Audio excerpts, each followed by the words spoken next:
So that's a big plus. And, this team, I mean, there's not a racetrack that I'd rather go to than next week to Phoenix. I mean, we had the dominant car in the spring there.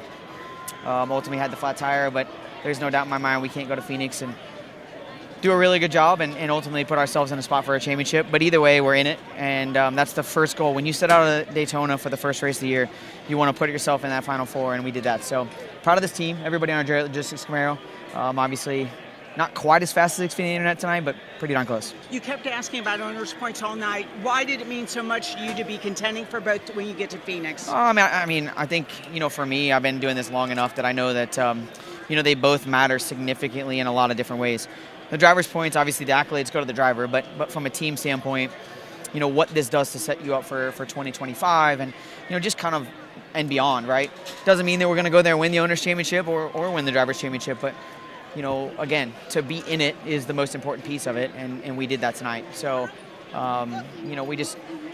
we got to go there next week and be on our A game. The 20, the 21, the 16, the 00. Who am I missing? I guess that's it, right? I think that's all of them. Everybody's going to be really good, and we just got to go make sure that we're in a good spot. Justin Allgaier. You look at the way that the first two races in the first round started, and to be honest with you, I thought we were going to be sitting on the couch, not even be here to Martinsville, and to turn all of that around, to put ourselves in contention for, not only a top four in the points, but a championship. I mean, that's what you eat, sleep, and breathe for these 11 months that we do this on the racetrack, or 10 months that we do this on the racetrack. So I'm proud of the effort. Jim Pullman made some gutsy calls today, and they worked out for us, right? And those are the type of things that, as a driver and as a team, I have the utmost belief in him. I told him on the radio, I said, it doesn't feel good. I'm not going to lie to you, it doesn't feel good, but this one tonight feels great, and it's we got a shot at a championship. Aric did a great job. I thought my teammate was going to get up there, maybe get around him and get the win, but either way, I'm looking forward to next week and taking JRM and Chevrolet into the Final Four. And I think we got 3 of the Final Four as GM vehicles, so would love to have 4, but 3 is better than 4, and we're going to go out there and give it our all. How do you feel about Phoenix? I mean, if I have one racetrack on my calendar that's circled, it's this fall race.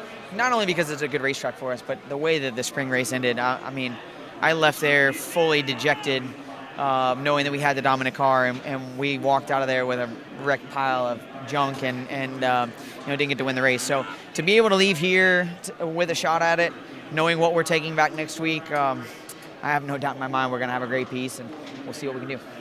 You were frustrated with Cole about middle of the race.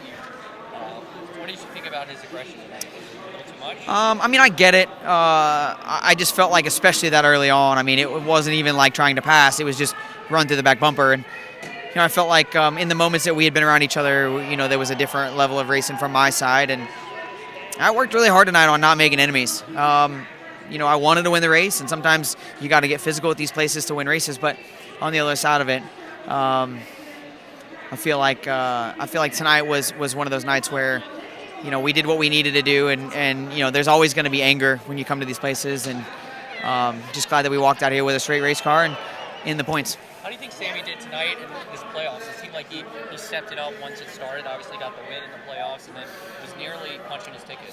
Yeah, this sport is all about communication and relationships, and they made a lot of changes on the 8 car this year, and Sammy's done a great job this playoffs and has really put himself in position. Obviously right there at the end, getting himself in position to maybe win the race. He's going to be tough next year. Get things figured out, get a year under his belt at JRM and get it all going. But, really proud of our team as a whole at Junior Motorsports, right?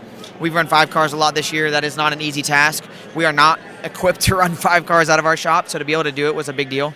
And this team has done a really good job of putting us in position to having a guy like Sammy and Sam both almost make it. So we'll see what we have. Thank you. Austin Hill, I think you got 14th on the day. What more did your car need? We came in here with we kind of built off of last year's setup, but we did make some changes, just seeing if we could help.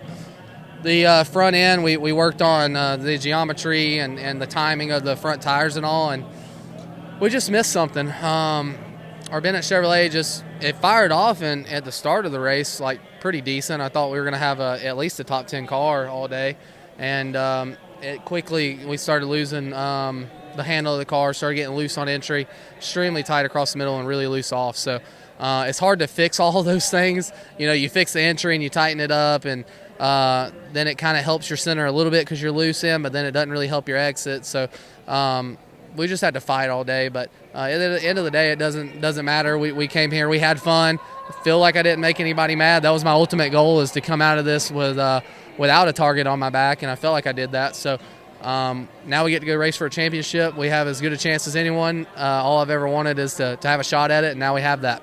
Thanks so much. Michael Massie, Frontstretch. Given how the truck race ended last night, given that so many guys had to win to advance, and the 8 cars closing in on you, how much of it was you just running for your life at the end of that race? All night.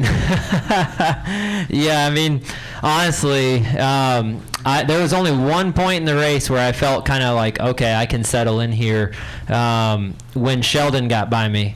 When Sheldon Creed got by me, and I was sitting there in second, and we put a big gap on the 7, and I was just kind of riding behind him. I was trying to take care of my tires. He forced the issue to get to the lead, and I'm like, fine, have it.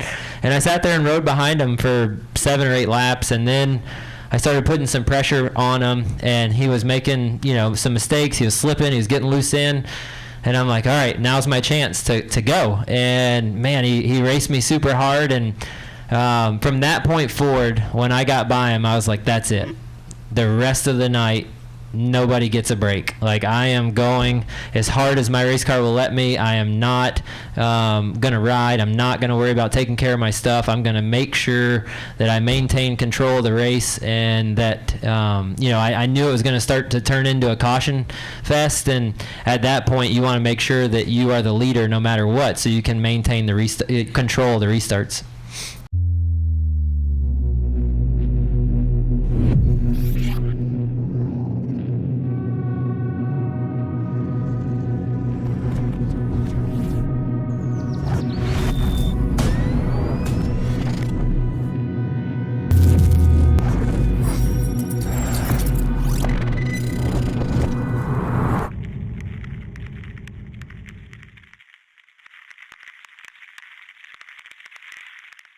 Jared Haas with Frontstretch.com. Come back soon for more great racing videos.